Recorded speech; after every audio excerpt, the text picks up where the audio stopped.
Pues no me esperaba yo esta presentación por parte de Rafa, la verdad. Pero qué bonito. De hecho, bueno, pues os iba a contar una anécdota también, porque un poco las cosas se un poco más graciosas. Y a lo mejor así veis que, bueno, yo también no soy una persona tan maravillosa desde pequeña. Y es que el primer sacrificio que yo recuerdo hacer es una anécdota, ¿vale? Y perdonadme por contarla así, pero fue con 2 años tener que dejar el chupete. Yo no sé si vosotros lo habéis vivido con vuestros hijos, si tenéis historias de cuando vosotros tuvisteis que dejar el chupete, pero es que la mía tiene su gracia, porque a mis padres no les pareció, no encontraron mejor idea que en Navidades, con toda mi familia, pues hoy es el día que vamos a hacer la hora del chupete. ¿Y qué dijeron? Pues me dijeron que se lo había llevado Papá Noel. Y ya está, de un día para otro yo no tenía chupete, se lo había llevado Papá Noel. Pues Laura, de 2 años, que no era una niña fácil, dice mi madre que pasó como 2 días sin parar de llorar, gritándole a Papá Noel que por favor volviese y me devolviese el chupete. Yo no sé cómo eso no cambió mi visión de Papá Noel, pero bueno, la verdad es que no guardo mal recuerdo a pesar de eso. Pero bueno, quitando esta anécdota, realmente hoy os quiero compartir una historia que está en la Biblia, una historia que no es mía, pero no voy a traer ninguna imagen, ninguna diapositiva, así que me vais a tener que prestar muchísima atención y os vais a tener que quedar con lo que yo os vaya contando, ¿vale?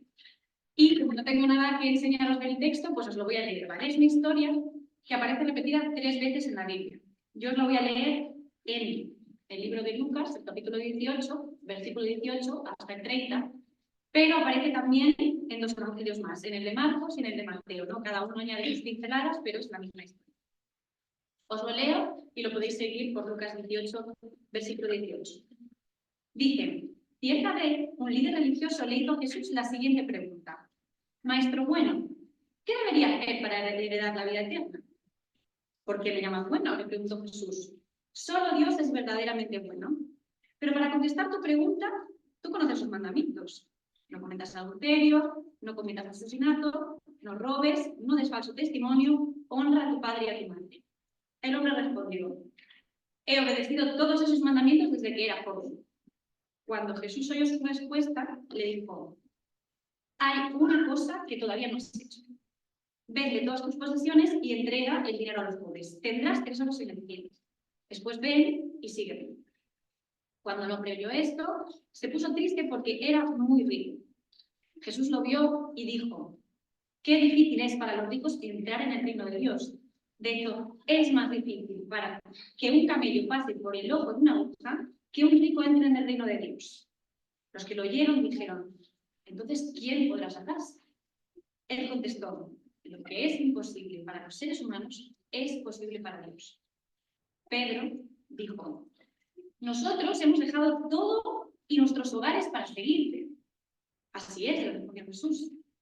Y os aseguro que todo el que haya dejado casa, esposa, hermanos, padres, hijos, por causa del reino de Dios, recibirá mucho más en esta vida y tendrá la vida eterna en el mundo que vendrá.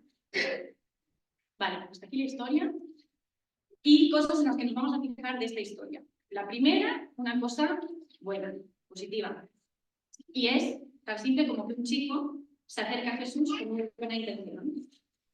Por los 3 relatos que podemos leer en la Biblia de esta historia, sabemos cosas de este chico. Sabemos que era un chico que era joven, sabemos que tenía mucho dinero y sabemos que era una especie de líder religioso. Además, por el texto en Marcos, no el que acabo de leer, también sabemos que este chico cuando se acerca a Jesús lo hace corriendo. Lo cual es curioso porque no era algo normal en la época, no era una forma normal de desplazarse en la época, ¿no? Él se evitaba que la gente debiese correr. Podemos entender que esto quiere decir que se acerca a Jesús con ansia, ¿no? Con muchas ganas y con prisa para llegar a él. Además, también en el texto de Marcos nos dice que cuando llega a Jesús se arrodilla delante de él, lo cual quiere decir que está reconociendo cierta autoridad, ¿no? Se arrodilla delante de Jesús. Aquí, todo bien. Este chico se acerca con buena intención y tiene una muy buena pregunta. Al final, está interesado en saber cómo heredar la vida eterna. Es algo comprensible, ¿no? Y parece que reconoce que Jesús puede ser la persona indicada a la que preguntarle cómo conseguir la vida eterna. Vale, lo dejamos aquí en esta primera parte. segunda cosa en la que nos fijamos, y ya empieza la cosa a complicarse. Y es que parece que aunque su intención es buena, su visión de Jesús quizás no lo es. Ya se le ve un poco el plumero y quizás está con esa intención descrito cuando le llama maestro bueno. Y sí, Jesús era bueno, en eso no se está equivocando, y sí, Jesús también era un maestro, tampoco está diciendo la mentira. El problema era que Jesús no era solamente un maestro bueno. Y quizás por esto Jesús le contesta diciéndole, ¿por qué me llamas bueno? Si bueno solo es Dios. Solo hay uno bueno, ¿no? Ese es Dios. Jesús está haciendo alusión a un principio básico que un líder religioso tenía que conocer muy bien. Pero ¿está entonces Jesús diciéndole que Él no es Dios y que bueno solo es Dios? ¿Está diciendo Jesús que Él no es Dios? Al contrario, lo que está haciendo es revelando, dejando en evidencia que este chico no sabe con quién está hablando. ¿Conocéis o sabéis algo de béisbol? Porque voy a utilizar terminología de béisbol, ¿vale? En béisbol, cuando fallas al batear, tienes 3 opciones de error, tienes 3 strikes, ¿vale? Strike 1. El joven no entiende quién es Jesús. Este pobre chico se acerca a Jesús con ilusión y con mucha ansia y no tenía ni idea de que estaba a punto de liarla y de que Jesús le iba a meter mucha caña.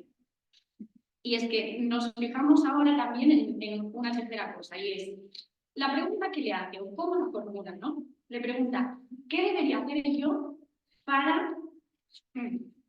Su segundo error es enfocar la pregunta en ¿qué debería hacer? Dime qué hago. ¿Qué hago? Yo os animo, por no darle más caña a este pobre hombre, os animo a que podamos entenderlo y empatizar un poco con él.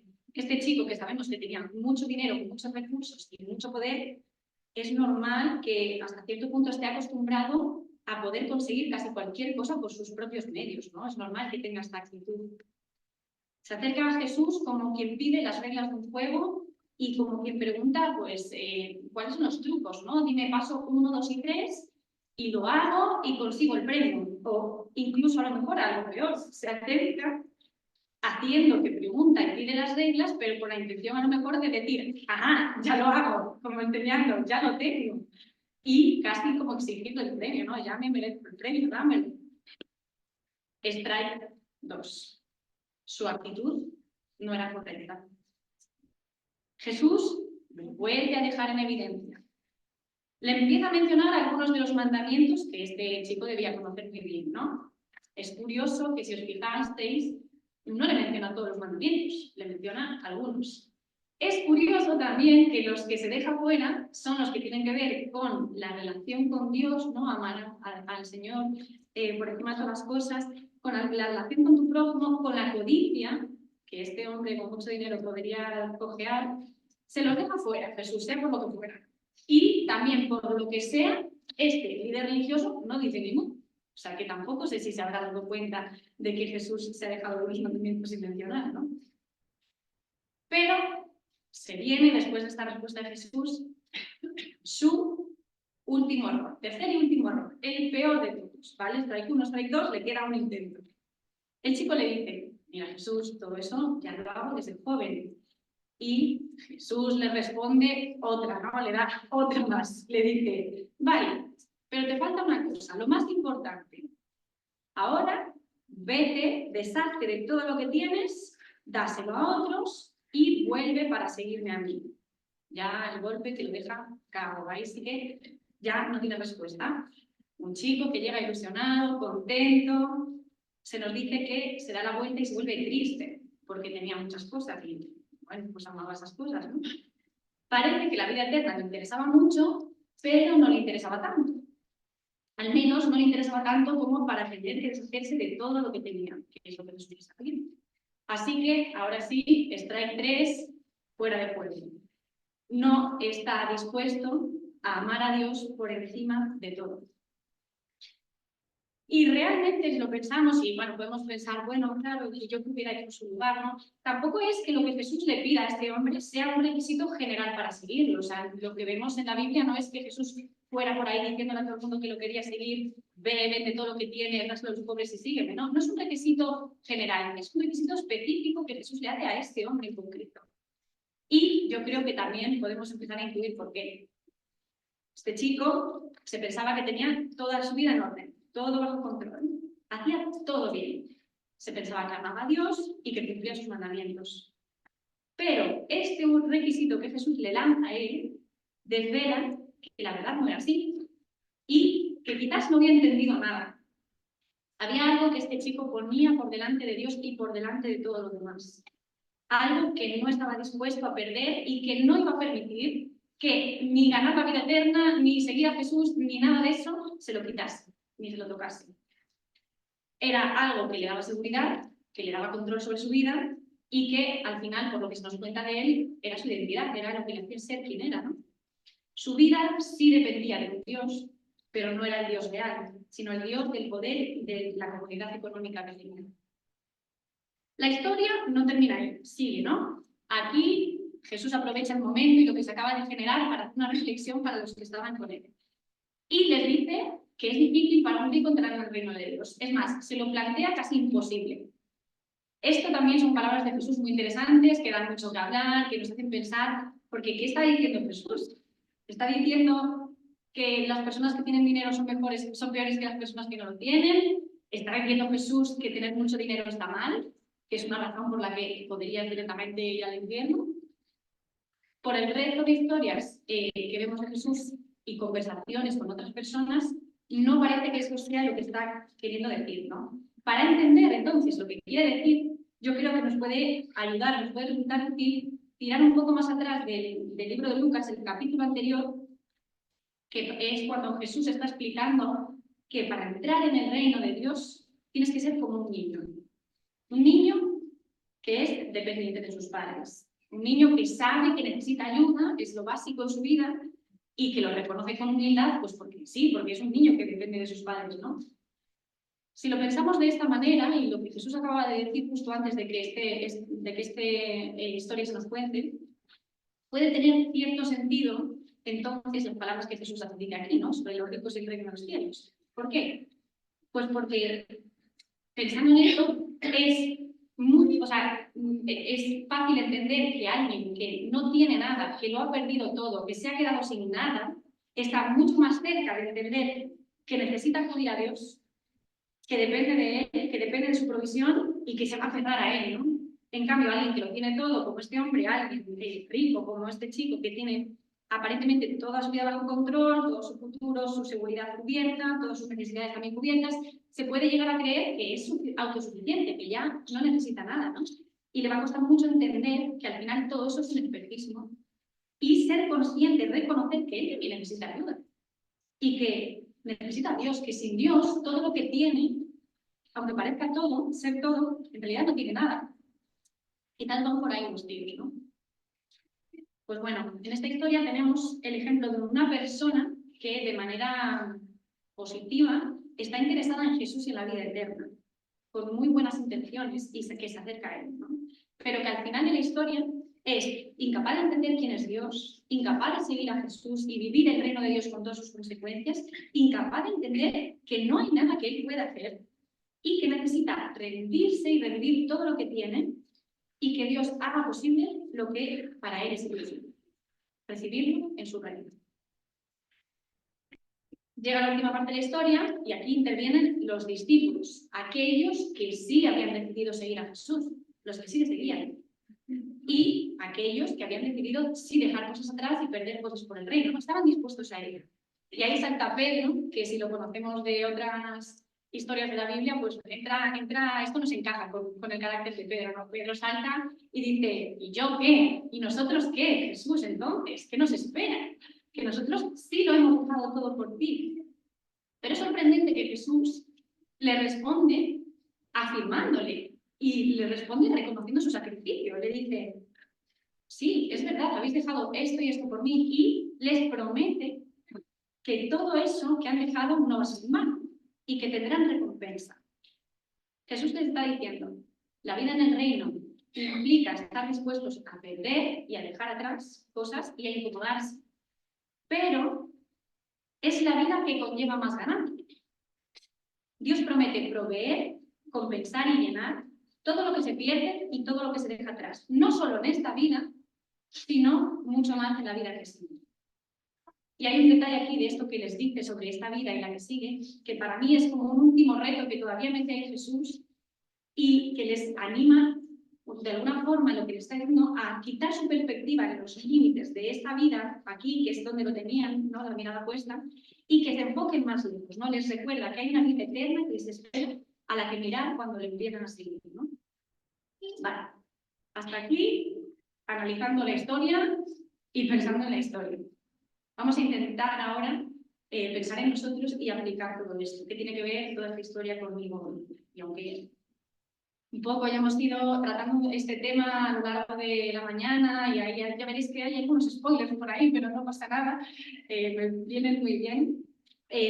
Podríamos decir muchas cosas, podríamos aplicar un montón de cosas, podríamos encontrar un montón de reflexiones y de verdades en esto, qué está pasando, en el tema de entrar en el reino de los cielos o no entrar, o qué hacer o qué no hacer. Podríamos sacar mucho, pero yo quiero centrarme en dos partes. La primera, el precio de seguir a Jesús, que también puede ser evitar el ejemplo del joven rico, y la segunda, la recompensa, o cómo seguir el ejemplo de los discípulos. Puede que la mayoría de vosotros, cuando yo hacía los strikes del joven rico y los errores que cometía, pensaseis que por lo menos os habéis librado del primero, porque nosotros sí sabemos quién es Jesús, sí lo reconocemos como Dios y sí estamos dispuestos a seguirlo. Pero yo también os quiero retar y os quiero hacer pensar si detrás de esta idea que tenemos, realmente preguntarnos, ¿es así como nos acercamos a Jesús? ¿Es esta la actitud que tenemos cuando nos acercamos a Jesús?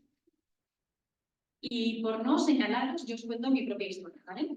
Rafa también ya introdujo un poco de esa historia, algunos ya la conocéis súper bien, a veces he tenido oportunidad de contaros parte, pero bueno, ya sabéis que yo soy de Pontevedra, no soy de Madrid, pero como decía Rafa, hace más de 3 años que me mudé aquí y lo hice para trabajar como misionera con CEU. Muchas veces yo pienso en lo que yo tuve que perder para estar aquí y para obedecer a algo que yo sentía y veía que Dios estaba pidiendo de mí, a lo que me estaba llamando. Pienso en que tuve que dejar atrás y alejarme en cierto sentido, al menos geográficamente, que cuesta mucho, de mis padres, de mi familia, de mis amigos. Es algo que me cuesta cada día. Pienso en que tuve que entregar y tomar la decisión consciente de entregar unos años muy importantes de mi desarrollo personal y profesional. Pienso que tuve que conscientemente saber que iba a perder económicamente y perder seguridad, apartando la opción, en mi caso, de optar a una plaza de profesorado y un sueldo seguro y más alto del que iba a recibir, por lanzarme en un vacío en el que yo no sabía ni de dónde iba a salir mi sostenimiento. Y, perdonadme, pero hay un sacrificio más que hice, que es cambiar vivir en Galicia por vivir en Madrid. Me encanta Madrid, pero para mí es un sacrificio consciente. Yo pienso en todo esto y digo, ostras, como Pedro, ¿no? He cumplido, Señor. Yo sí he entendido lo que conlleva seguirte. Yo sí he estado dispuesta a perder todo eso, ¿no? Y lo hago porque creo en tu reino y porque quiero trabajar para compartirlo, ¿no? Y para simplemente obedecer tu llamada. Qué bien, Señor. Pues dejadme que os confiese que mi primer error es que cada día, yo uso toda esta retahíla de cosas y este checklist para acercarme a Dios como el joven rico, diciendo, mira todo lo que ya hice, mira todo lo que ya hago, no me pidas más.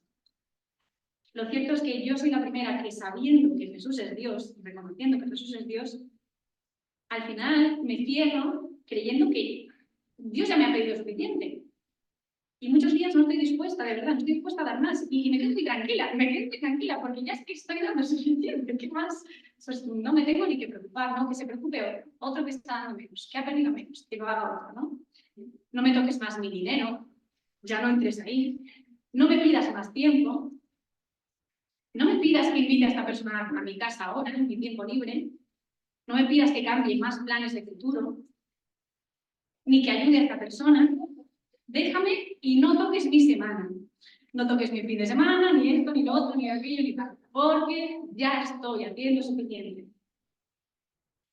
Yo me digo a mí misma, y os digo a vosotros también, que nos cuidemos de no negociar con Dios el precio que tiene de vivir. El reto es acercarnos a Él como ese Dios del que dependemos por completo, como niños, con una actitud de rendir todo a Él. Y si hemos rendido cosas, pues seguir rindiendo más. ¿Y qué más nos puede pedir, no? Que las cosas que perdemos por Dios y por su reino no se conviertan después en excusas para no amarlo por encima de todo o para relajarnos y empezar a preocuparnos más por nosotros que por los demás. Jesús le enseñó al joven rico que el límite que él le ponía a Dios era el amor por su dinero y por sus bienes. Eso era lo que él no estaba dispuesto a perder, ¿no? Yo creo que seguramente, bueno, es que me atrevo a decir que nuestro caso no será el mismo. Ahí no parecíamos tanto, ¿no? Bueno, a lo mejor me estoy perdiendo yo aquí de alguna persona muy poderosa económicamente que es más que nosotros y yo no lo sé, pero quizás sí, para algunos, en cierta medida, el dinero sea un tema complicado, ¿no? Un cierto límite que le ponemos a Dios. Quizás sí para algunos cristianos, ¿no? No están dispuestos a que Dios toque más de eso o a perder esto. Para otros puede ser que sea una relación personal, una relación romántica que no queréis dejar. A lo mejor es una oportunidad laboral que no toca en este momento, pero que es muy buena. Para otros, a lo mejor es aferrarse a cosas o poner límites de cosas menos visibles, como no estar dispuesto a asumir el rechazo de otras personas, o no estar dispuesto a hacer las cosas de forma diferente a como los hacen los demás, o los planes que haces para tu fin de semana, tu presupuesto que has hecho para el mes. Mi pregunta es, ¿qué hay en tu vida que si Dios te pidiese perder o cambiar, le dirías, eso no, pídeme otra cosa? Aunque nos veamos reflejados en más de uno de estos ejemplos que yo os he mencionado, yo quiero ir un paso más allá y yo él lo mencionaba por encima, pero yo vengo fuerte con esto.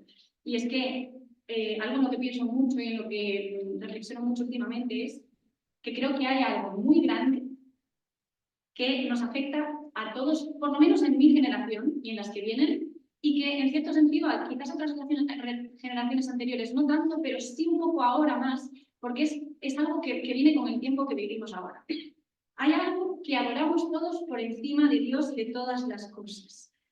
Nuestro gran Dios no es el dinero, me atrevo a decir, puede ser un límite, pero no es nuestro gran Dios. Es nuestra comodidad. Y es eso, yo lo pasaba por encima un poco como algo que él se identifica. Yo creo que nos afecta a todos, ¿no? Yo creo que la comodidad es lo último que estamos dispuestos a sacrificar. Si realmente queremos seguir el ejemplo de los discípulos, que sí siguieron a Jesús hasta las últimas consecuencias, y seguimos su pista de estos hombres hasta el libro de los Hechos, vemos historias de personas que ellos sí, de verdad, lo dejaron todo atrás y lo arriesgaron todo por compartir el Evangelio, como decía Isabel, y por vivirlo ellos cada día, hasta el punto de que perdieron su vida, o sea, muchos perdieron su vida, y de la forma más, o sea, os podría contar aquí también como anecdótico, no sé si alguna vez os fijasteis que Jacobo, que era uno de los mejores amigos de Jesús, persona muy importante en los evangelios, ¿os parasteis a leer cómo muere Jacobo? Es que seguro pasa desapercibido porque se dedican 3 palabras. Herodes lo mandó matar con espada. Uy, adiós Jacobo. Pero esa es la vida a la que están dispuestos los discípulos que siguieron a Jesús más hasta las últimas consecuencias. Yo, insignificante, el mejor amigo de Jesús, aquí me mataron como espada. Next, siguió la cosa, ¿no? Siguió la iglesia y siguió el evangelio y siguió el avance del mundo. Bueno, yo leo sus historias, pienso en la mía y yo lo veo claro. Yo creo que estoy y estamos muy lejos de entender y asumir el precio que tiene seguir a Jesús de esa manera. Y lo tenemos fácil, porque realmente nuestro caso, nuestras circunstancias hoy en día no es que nos estemos arriesgando a que alguien nos encarcele, no es que nos estemos arriesgando a perder la vida. O sea, nosotros, gracias Señor, que no nos toca vivir eso, ¿no? No nos estamos arriesgando eso a dar nuestra vida y a tener que decir, oye, la voy a dar por Jesús y por su reino. No, es que nosotros, en nuestra comodidad, estamos hablando de cosas tan simples como incomodarnos un poquito incomodar nuestra rutina, dar un poquito más que solo lo que nos sobra de nuestro tiempo, lo que nos sobra de nuestro dinero, lo que nos sobra de nuestros recursos, y aún eso no estamos dispuestos. Yo veo aquí sentadas generaciones anteriores, y lo podríamos ver también creo que en el ejemplo de Isabel, veo generaciones que habéis sido un ejemplo de sacrificio realmente, de sacrificio y de incomodidad por el Evangelio y por el reino de Dios y por la Iglesia. Y, lo siento, me van a perdonar, y luego si vamos a comer juntos no me miréis mal, pero veo mi generación, me veo a mí, y veo que ni siquiera nos hemos dado cuenta de que nos hemos convencido de que el reino tiene un límite, y es mi comodidad. Hemos perdido el hilo conductor de todo el Evangelio. El hilo conductor que es desagradable. El sacrificio, la incomodidad y la pérdida. El ejemplo de Jesús. Y lo hemos mencionado mucho esta mañana. El ejemplo de Jesús y de que Dios nos deja es de eso, de entrega completa. De Jesús que se entrega, que pierde todo, que lo sacrifica todo y lo sufre todo por darnos vida. Y que Jesús no lo hizo solo y lo dejó ahí para que lo viésemos. Lo dijo y lo volvió a decir y lo volvió a decir. El que me sigue y el que quiere seguirme va a seguir mi ejemplo. Y va a tener que asumir esto también. Quizás para darnos un poco de yo qué sé, pues también de quitarnos un poco de culpa. Podemos entender que hoy en día, si esto nos cuesta más que antes, también puede tener sentido porque es ir contra la norma de la sociedad. Pues la sociedad avanza cada vez más en una dirección que es la comodidad y claro, a nosotros pues cada vez nos cuesta más, ¿no? Como implica ir en contra de pensar de forma individual, de ir en contra de buscar el confort, ir en contra de buscar el beneficio propio, de buscar la vida más cómoda posible. Pero realmente tenemos que reconocer al menos que sí adoramos esa comodidad y que debemos arrepentirnos de ello. Llegamos a la segunda parte de la aplicación, un poco de alivio y más esperanza, que es la recompensa. Jesús prometió que recibiría mucho más en esta vida y en la que viene. Vale, ¿quiere decir esto que vamos a sacrificarnos con la condición o solamente por la promesa de que vamos a recibir algo a cambio? No tendría sentido, ¿no? Pero fíjate, en la historia, lo que Jesús le hace ver al joven es que da igual lo que hagas, da igual lo que des, da igual lo que hagas, nunca va a poder ser suficiente. No funciona así. No hacemos cosas buenas para ganarnos el favor de Dios ni para ganarnos ese premio. No, Dios no nos debe nada ni nunca nos va a deber nada. Cómo funciona es al revés. Sin debernos nada, Dios nos lo da todo. Y aún así, es increíble y es para maravillarse de que Dios tenemos, saber y leer que Dios reconoce nuestros sacrificios, que los ve y que las cosas que entregamos de corazón, Él las reconoce y las valora. Leer que nos promete que eso, todo lo que hemos dado por el reino no es en vano y no será en vano, porque no vamos a vivir mejor vida ni con más abundancia que la que Él nos va a dar aquí y en la eternidad. Y os contaba antes mi historia, cada uno tendréis la vuestra, ¿no? Mi historia también tiene esta segunda parte y os la puedo compartir. Yo misma he visto cumplir esas promesas en mi vida. Y es que perdí la seguridad de un buen salario, la comodidad de mi casa, de mi ciudad, pero Dios hizo verdaderos milagros y cualquier día os lo puedo contar para proveer todo lo que necesitaba aquí. Para proveer el dinero que necesitaba, casa, coche, hasta muebles que salían de Dios sabe dónde. Sí, literalmente el salvedón. Y una de esas recompensas para mí es esta iglesia, y sois vosotros. Yo perdí tener a mi familia cerca, pero gané una familia aquí, como Jesús les prometió, ¿no? Y yo creo que algunos que estáis aquí tendréis historias más duras y algunos habréis perdido relaciones familiares por el Evangelio. Pero como yo seguro podéis decir que en el reino de Dios Él os regaló una familia aquí y os regaló más familia, ¿no? Con esto termino y os lanzo el último reto y lo puntualizo. Y es que voy a hacer como un lacito, ¿vale? Para mí el círculo se cierra de forma perfecta. Cuando te das cuenta de que una de las formas en las que Dios cumple su promesa y recompensa y provee para otros, la forma en la que bendice a otros, se revela a otros y hace crecer su reino y su iglesia es a través precisamente de esas cosas que nosotros sacrificamos, que nosotros perdemos y que nosotros entregamos por Él. Es nuestra responsabilidad como discípulos y como iglesia ser parte de esa promesa y de esa recompensa para los que están a nuestro alrededor. Como os decía, Dios me bendijo, proveyó para mí sostenimiento económico, pero ¿cómo lo hizo? A través de personas como vosotros, que por seguirlo, por su reino y en obediencia, perdisteis de lo que teníais para bendecirme a mí.